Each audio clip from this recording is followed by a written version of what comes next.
당신이 힘든 인간관계를 겪는 진짜 이유는 그 사람이 아니라 당신 안에 숨겨진 인간 알레르기 때문이다. 한번 발동하면 사랑도, 우정도, 심지어 가족까지 무너뜨리는 이 심리 폭탄. 지금 이 순간에도 당신의 마음속에서 조용히 폭발 준비를 하고 있다. 당신은 과연 이 치명적인 감정의 함정을 뚫고 살아남을 수 있는가? 사람을 처음 만났을 때는 왠지 모르게 호감이 가고 멋진 사람이라고 느껴지는 순간이 있다. 대화가 잘 통하고 표정과 태도에서 호의를 읽어내며 마치 오래전부터 알던 사람처럼 친근함이 밀려온다. 그러나 시간이 조금 지나면 서서히 설명하기 힘든 위화감이 피어오르고 그 사람의 말투나 행동에서 알 수 없는 불편함이 스며든다. 처음에는 별일 아니겠지 하고 넘기려 하지만 그 감정을 억누른 채 계속 관계를 이어가면 상황은 달라진다. 마음속 깊은 곳에서 반발심이 고개를 들고 이유를 명확히 설명할 수 없어도 신뢰가 서서히 무너진다. 친절해 보였던 표정이 얄밉게 보이고 작은 실수에도 과민하게 반응하게 된다. 결국 어느 순간 그 사람과 마주하는 것 자체가 견딜 수 없을 만큼 혐오스럽게 느껴지고 목소리를 듣는 것조차 불쾌한 감정이 치밀어 오르게 된다. 이런 변화는 우리의 일상에서 결코 드물지 않다. 절대 용서할 수 없는 사람, 아무리 이해하려 해도 도무지 마음이 열리지 않는 사람, 이유 없이 그냥 싫은 사람까지 우리는 살아가면서 다양한 형태의 거부감을 마주한다. 놀라운 것은 그런 대상 중에는 과거에 깊이 신뢰했고 진심으로 소중하게 여겼던 사람도 있다는 사실이다. 서로를 최고의 파트너라 믿으며 힘을 합쳤다가도 단 한 번의 의견 충돌이나 사소한 사건을 계기로 혐오와 반감으로 급격히 돌아서는 경우가 허다하다. 이 감정의 전환은 결코 단순한 기분 변화가 아니라 관계의 근간을 흔드는 심리적 전환점이 된다. 우리는 종종 아주 사소한 계기로 불과 몇 분 전까지만 해도 친근함과 애정을 느꼈던 사람에게 갑작스럽게 분노와 거부감을 품게 된다.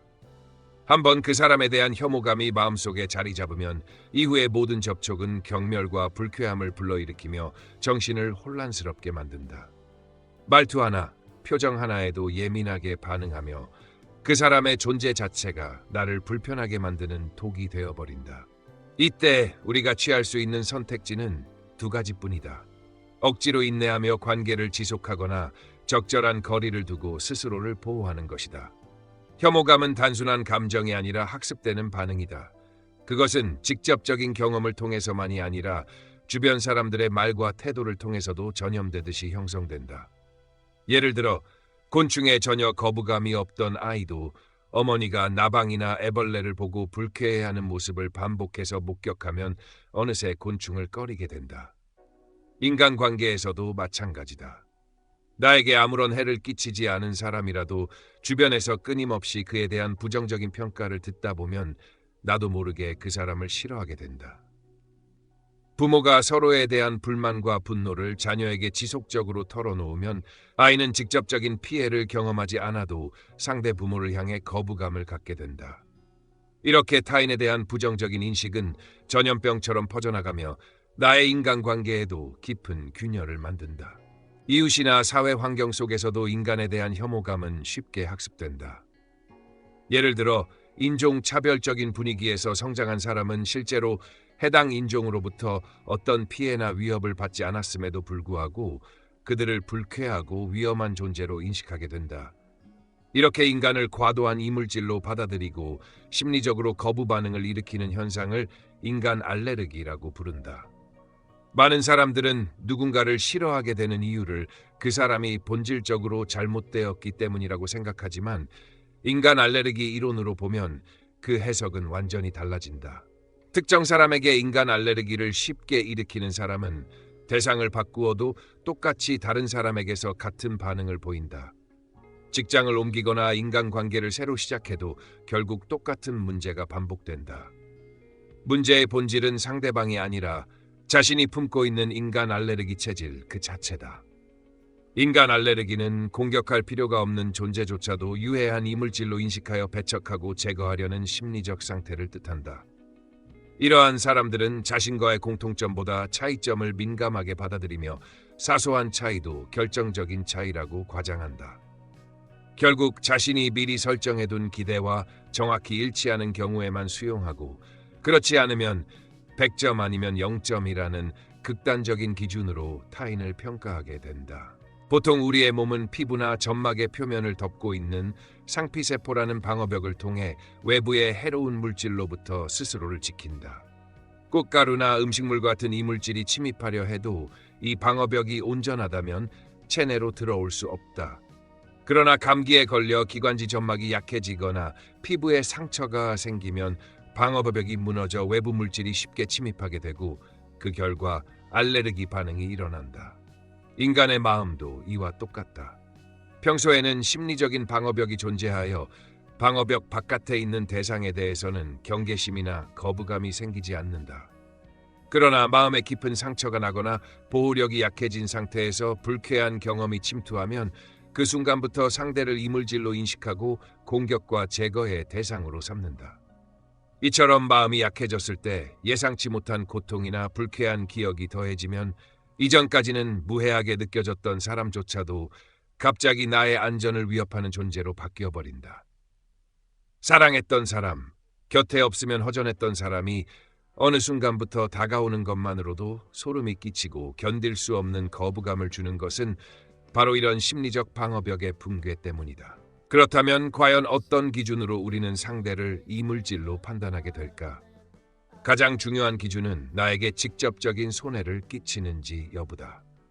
폭력이나 신체적인 위협은 말할 것도 없고, 나의 기분이나 자존심을 훼손하지 않는 것, 그리고 나의 심리적, 물리적 영역을 침범하지 않는 것이 핵심이다. 설령 조금 귀찮게 하거나 번거롭게 만들더라도 내 감정을 해치지 않고 나의 경계를 존중한다면 허용 범위는 넓어진다. 그러나 이 기준은 단순히 물리적 침해에 그치지 않는다. 두 번째로 중요한 기준은 관심사와 마음을 공유할 수 있는가 하는 점이다. 단순히 이물질이 아니다라고 판단하는 수준을 넘어 내 마음을 열고 신뢰할 수 있는 동료로 받아들일 것인지, 나의 생활 영역 안으로 들일 것인지를 결정하는 척도가 된다. 인간 알레르기가 심해지면 심지어 나에게 이득이 될 수 있는 사람이나 충분히 공존 가능한 사람조차도 참을 수 없는 이물질로 간주하게 된다. 그렇게 되면 자동적으로 거부 반응이 발생하고 나도 모르게 상대를 공격하고 멀리하게 된다. 이 때문에 인간 알레르기를 가진 사람들은 연애나 깊은 관계 형성에 서툴며 결국 이성운이 없고 대인관계에서도 쉽게 균형을 잃게 된다. 인간 알레르기 체질을 가진 사람들은 대인관계에서 극도로 예민하며 사소한 말이나 행동에도 쉽게 상처를 받거나 과도하게 신경을 쓰는 경향이 있다. 마음속 깊은 곳에는 늘 사람에 대한 근본적인 거부감이 자리 잡고 있어 가까이 있는 존재에게조차 깊은 신뢰나 온전한 친밀감을 느끼지 못하는 경우가 많다. 이러한 상태가 심해지면 불쾌감과 부정적인 감정이 마음 전체를 덮어버려 정작 자신에게 무슨 일이 벌어지고 있는지도 모른 채 타인을 향한 공격과 제거의 반응을 거의 무의식적으로 반복하게 된다. 문제는 그 대상이 단순한 타인에 그치지 않고 때로는 사랑하는 가족이나 소중한 친구, 심지어 자기 자신에게까지 향한다는 점이다. 왜 평소에 사이가 좋았던 동료가 갑자기 보기 싫어졌는지, 왜 사랑하는 사람을 날마다 몰아내고 헐뜯는지조차 스스로 이해하지 못한 채 끝없는 마찰과 갈등 속에서 소모적으로 살아가게 된다. 이러한 악순환은 단순한 성격 문제가 아니라 마음속 깊은 곳에서 형성된 왜곡된 반응 체계가 끊임없이 작동하고 있기 때문이다. 사람이라면 누구나 부정적인 감정에 사로잡히는 순간이 있지만 인간 알레르기를 가진 사람은 그 감정의 폭이 지나치게 좁고 경직되어 있다. 겉으로는 친절하고 싹싹하게 행동하지만 마음속 깊은 곳에는 분노와 증오가 켜켜이 쌓여 있으며 그 감정은 아주 사소한 계기에도 표면으로 터져 나온다. 이는 마치 숨겨진 분노의 폭탄이 증오라는 기폭제를 만나 폭발하는 것과 같다. 한번 터지면 그 파괴력은 관계 전체를 순식간에 무너뜨린다. 현대 사회에서 이러한 인간 알레르기는 더욱 빠르게 확산되고 있다. 세균 하나 없는 청결한 환경이 오히려 알레르기를 만들어내듯 사람 간의 접촉이 줄고 서로 고립된 환경은 인간 알레르기를 촉진한다. 특히 현대인은 자신의 의지대로 통제할 수 있는 시스템에 익숙해져 있기 때문에 뜻대로 조종할 수 없는 타인이라는 변수는 불쾌함과 스트레스의 주요 원인이 된다. 결국 인간 알레르기는 단순히 기분의 문제가 아니라 관계를 파괴하고 건강과 수명마저 위협하는 심리적 독소로 작용하게 된다. 중증의 인간 알레르기가 형성되는 가장 큰 요인 중 하나는 애착의 심각한 손상이다. 특히 사랑하는 사람과의 관계 속에서 분노와 증오가 뒤엉킨 뒤틀린 애착이 만들어질 때 그 파괴력은 치명적이다. 이런 성향을 가진 사람은 상대를 사랑하면 사랑할수록 동시에 미움과 분노에 사로잡히는 기이한 딜레마에 빠진다. 스스로도 무엇에 화가 났고 무엇을 미워하는지조차 명확히 알지 못한 채 가장 신뢰해야 할 존재를 의심하고 공격하며 심지어 마음속 안전지대였던 안식처마저 스스로 무너뜨린다. 때로는 오랜 시간 떨어져 지내며 부모나 가족에 대한 애착이 완전히 사라져버리는 경우도 있다. 그러나 그 상태에 이르기까지는 반드시 격렬한 분노와 미움의 터널을 지나야 하며 그 과정에서 생긴 상처는 마음 깊은 곳에 지워지지 않는 흉터로 남는다. 이 상처는 결코 시간만으로 치유되지 않으며 무의식 속에서 계속 관계를 갉아먹는 독처럼 작용해 새로운 사람과의 관계 형성마저 어렵게 만든다. 알레르기는 결코 참고 견딘다고 사라지지 않는다. 오히려 억누르고 무시할수록 그 반응은 더욱 예민해지고 사태는 걷잡을 수 없이 악화된다. 꽃가루 알레르기를 예로 들어보면 이미 알레르기 반응이 생긴 상태에서 계속 꽃가루에 노출되면 증상은 점점 심해져 일상생활조차 불가능해지는 지경에 이른다. 인간 알레르기 역시 마찬가지다. 한번 그 반응이 시작되면 가장 빠른 처방은 알레르기를 유발하는 사람과의 접촉을 줄이거나 완전히 차단하는 것이다.